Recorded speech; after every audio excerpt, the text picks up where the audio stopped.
Hello guys, ഇതാണ് ഞങ്ങളുടെ കൂട്ടത്തിലെ ഫാഷൻ ഡിസൈനർ. അപ്പോൾ ആളുടെ പ്രൊഫഷൻ്റെ ഭാഗമായിട്ട് കുറച്ച് സാധനങ്ങൾ വാങ്ങാനാണ് ഇന്ന് ഞങ്ങൾ പോണത്. എറണാകുളംകാർക്ക് പിന്നെ ഹെവി പർച്ചേസ് ഹോൾസെയിൽ എന്നൊക്കെ പറഞ്ഞു കഴിഞ്ഞാൽ നേരെ പോകാനുള്ള സ്ഥലം എറണാകുളം ബ്രോഡ്വേ ആണല്ലോ. അങ്ങനെ ഞങ്ങളെന്തേ നേരെ വിട്ടുട്ടോ ബ്രോഡ്വേയിലോട്ട്.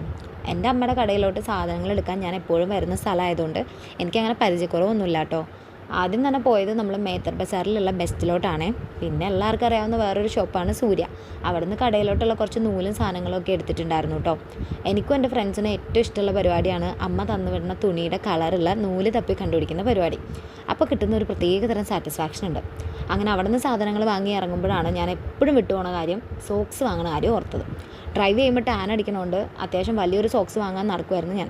അപ്പോഴാണ് തേടി വള്ളി കാലി ചുറ്റി എന്ന് പറഞ്ഞ പോലെ ഒരു ചേട്ടനെ കണ്ടത്. ബട്ട് പുള്ളി 3 ഒരുമിച്ച് തരുമെന്ന് പറഞ്ഞുകൊണ്ടും എനിക്ക് എൻ്റെ ആവശ്യമില്ലാത്തതുകൊണ്ടും ഞാൻ പിന്നെ വാങ്ങിയിട്ടുണ്ടായിരുന്നില്ല കേട്ടോ. അവിടെ നിന്ന് ഞങ്ങൾ പിന്നെ അതേ അവസാനത്തെ ഐറ്റംസും വാങ്ങി നേരെ ഇറങ്ങിയിട്ടോ. നേരെ ഇറങ്ങി നമ്മൾ വരുന്ന വഴിക്ക് നമ്മളുടെ മുട്ട വാങ്ങുന്ന വീട്ടിൽ കയറിയിട്ടുണ്ടായിരുന്നു. അതാവുമ്പോഴത്തേക്കും ഒറ്റ വരവിൽ ഈ ഒരു പണി കൂടെ കുറഞ്ഞു കിട്ടും. അല്ലെങ്കിൽ പിന്നെ ഇത് വാങ്ങാൻ വേണ്ടി മാത്രം ഞാൻ ഇനി ഈ വഴി വരണം. പിന്നെ അതേ വീട്ടിൽ വന്ന് നാളത്തേക്കുള്ള അപ്പത്തിനുള്ള അരി ഞാൻ ഇട്ടിട്ടുണ്ടായിരുന്നു വെള്ളത്തിൽ. അത് അരച്ച് വെച്ചു. അത് കഴിഞ്ഞപ്പോഴത്തേക്കും അതിനുള്ള പാത്രമൊക്കെ കഴുകി വെച്ചിട്ടുണ്ടായിരുന്നു. അത് കഴിഞ്ഞ് നമ്മളൊരു ഏകദേശം ഒരു 30 മുട്ട, അതായത് ഒരു ട്രേ, അതാണ് നമ്മുടെ വീട്ടിലേക്കുള്ള കണക്ക്. അങ്ങനെ മുട്ടയൊക്കെ കറക്റ്റായിട്ട് ആ ട്രേയിലോട്ടൊക്കെ എടുത്ത് വെച്ചു കേട്ടോ. അപ്പോഴത്തേക്കും എൻ്റെ ട്യൂഷൻ സ്റ്റുഡൻസും വന്നിട്ടുണ്ടായിരുന്നു. പഠിത്തമൊക്കെ കഴിയണവരുടെ അവസ്ഥ എന്ന് വെച്ചാൽ ഇതായിരിക്കും കേട്ടോ. പിന്നെ കളിയായി ചിരിയായി ബഹളമായിരിക്കും. പരിസരത്തുള്ള വീട്ടുകാർക്ക് ഒരു 6:30 തൊട്ട് 8:30 വരെ പൊതുവേ സൗകര്യം കുറവായിരിക്കും.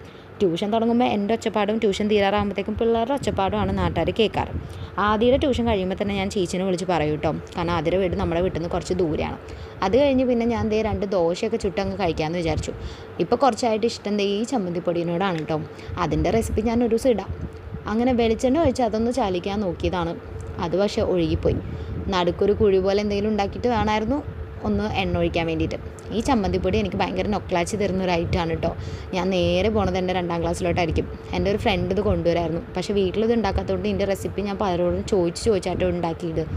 ഇപ്പോൾ എൻ്റെ കുറച്ച് ഇഷ്ടമുള്ള ഐറ്റംസ് കൂടി ഞാൻ ആഡ് ആക്കിയിട്ടാട്ടോ ഇത് കഴിക്കാറ്. അപ്പോൾ ഞാൻ കുറച്ചുകൂടെ അങ്ങ് ഹാപ്പിയാവും.